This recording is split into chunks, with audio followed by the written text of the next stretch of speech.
I'm Amelia.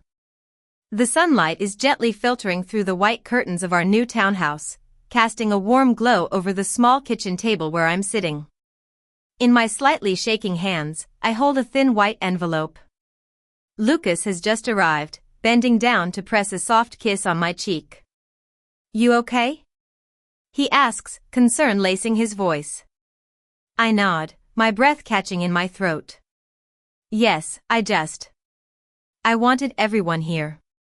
Miguel rolls in from the living room, his eyes bright with curiosity, followed by Anthony, who takes a seat across from me. I place the sonogram gently on the table. For a moment, there's only silence, and then, like a burst of sunlight through storm clouds, joy fills the room.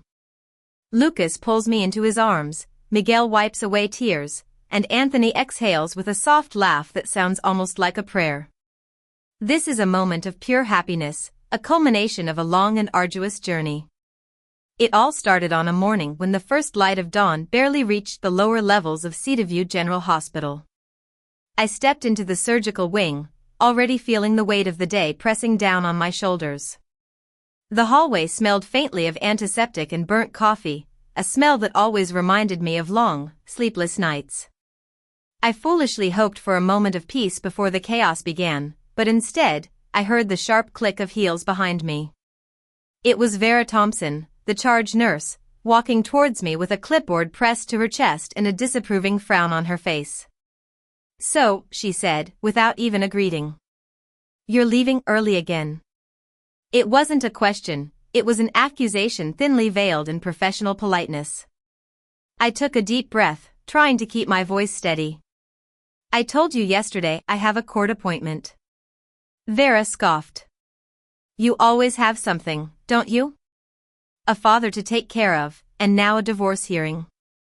She shook her head slowly, savoring each word. "If you can't manage your personal life, Amelia, maybe you should think about working in a less demanding department." Her words hit me hard, but I knew she was right in a way. My life was a mess.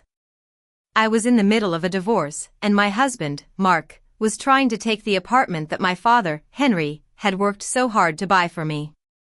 Henry had once been a strong and hard-working mechanic. He owned a small auto repair shop in the neighborhood, and he spent years saving every penny to give me a stable home. But then, a terrible car accident took away his ability to work and left him dependent on a manual wheelchair. I carried the guilt of not being able to do more for him like a heavy burden on my back. I worked long shifts at the hospital, with low pay and constant exhaustion. But the thought of failing him scared me more than anything. As I headed towards the supply room, my mind kept drifting back to the upcoming divorce hearing. Mark had become a stranger to me. In the early days of our marriage, he was kind and supportive, but as his job started to take him away more often, he changed. He became distant, irritated by the smallest things. One ordinary evening, I was folding laundry while he was packing for another business trip. His phone buzzed on the dresser, and a message flashed across the screen, "Can't wait to see you again." I froze. My heart stopped beating for a moment. When I confronted him, he didn't even try to make excuses. He just said, "I didn't think you'd find out this way." That was the moment our marriage shattered. But it was the realization that everyone else had known about his affair long before me that hurt the most. Friends and neighbors would look at me with pity, and when I finally asked, they would give me that same hesitant shrug and say, "I didn't want to hurt you." It felt like I was the only one living in a lie. The divorce papers came quickly, and Mark was trying to claim half of the apartment, saying it was marital property. But I knew it was my father's sacrifice, every single dollar was his hard-earned savings. I was on my way to the bus stop to go to the courthouse when I met Mr. Harris. He was an elderly man, wearing worn-out clothes and scuffed shoes. A bus fare inspector was blocking his way, insisting he pay or get off the bus. Mr. Harris stammered that he thought his senior pass was enough. The inspector was cold and unyielding.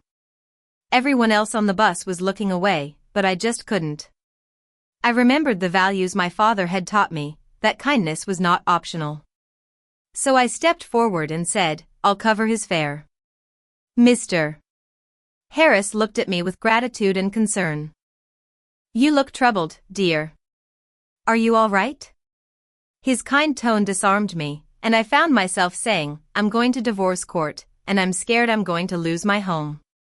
He nodded slowly, as if understanding the weight of my words. I had no idea then that this kind-hearted old man would become a turning point in my life. At the courthouse, it was as cold as I felt inside. Mark was already there, standing next to his polished, confident attorney. He gave me a detached look, as if I was just another item on his to-do list. When the judge called our case, I felt like I was walking to the gallows. Mark's attorney presented his case smoothly, stating that the apartment was marital property.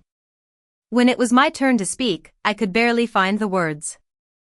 I managed to say, "My father paid for the apartment, all of it." But the judge said I needed documented proof. Just when I thought all was lost, a voice called out from the back row. It was Mr. Harris.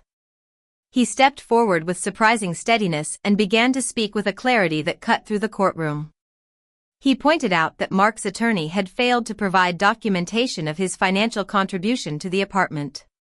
He cited legal rules I had never heard before, and it turned out he was a formerly licensed lawyer. The judge decided to postpone the hearing, asking both parties to bring complete financial documentation. Outside the courthouse, I was overwhelmed with relief. I hugged Mr. Harris and thanked him. He told me about the car accident that had taken his wife and son, and how he had lost everything because of his grief. I felt a deep sense of recognition. I knew what it was like to have your life fall apart. That day, I invited him to stay in my apartment in the evenings until the next court date. I couldn't let this kind man, who had saved me, be without a place to stay. When I returned to the hospital after the court hearing, Vera was waiting for me. "Well, look who finally decided to show up. Enjoy your little outing?" She sneered. I tried to explain about the court hearing, but she didn't want to listen. She said my excuses were becoming a daily ritual. Something about her energy felt off, like she was hiding something. Then, an announcement came over the intercom. The administrative compliance team was coming to the surgical floor. Vera visibly blanched, and her hands started to fidget. When I opened my locker to put away my things, I found something that froze my blood. There were several empty packaging sleeves from controlled medications on top of my folded sweatshirt. I knew these weren't mine. I didn't even have access to those medications. The compliance officers soon appeared and asked me about the unusual items in my locker.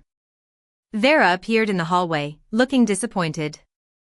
"I've had my concerns about you for a while," she said, as if she had just uncovered a great betrayal. I was placed on administrative leave, and I felt like my world was falling apart all over again. As I walked out of the hospital, my phone rang. It was my landlord, Mrs. Jenkins. She was furious, yelling that there was a strange old man in my apartment. She had already called the police. I ran to the police station, fearing the worst. But when I got there, I saw Mr. Harris sitting comfortably on a bench, talking to a young police officer named Officer Ryan Matthews. Officer Matthews explained that he knew Mr. Harris because his mentor in the academy was Mr. Harris's son's partner. He had sorted everything out with Mrs.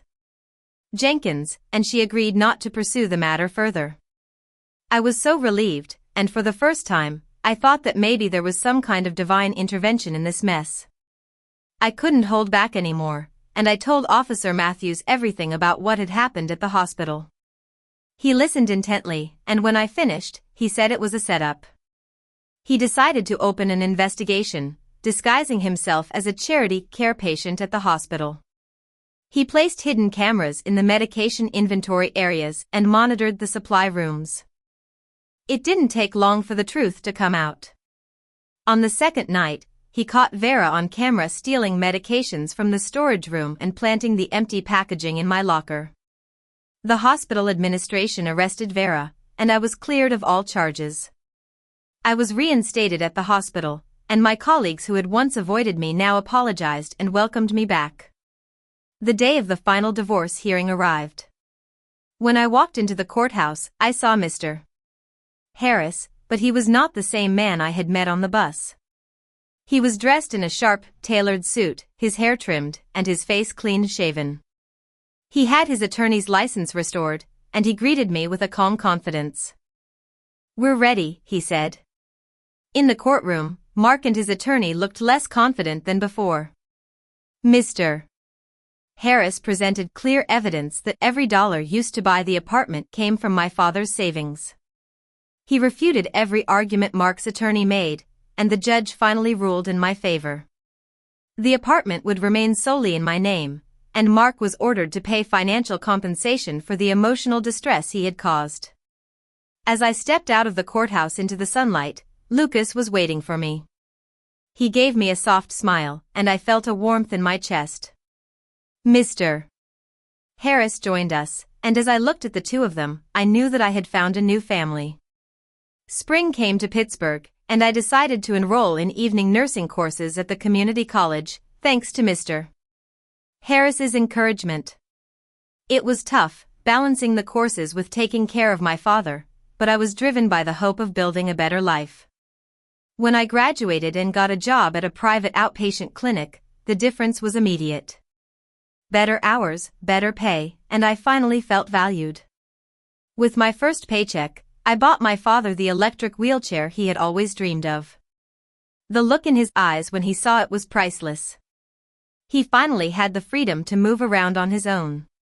Months later, on a warm June afternoon, I walked down the aisle of a small garden behind a restored brick chapel.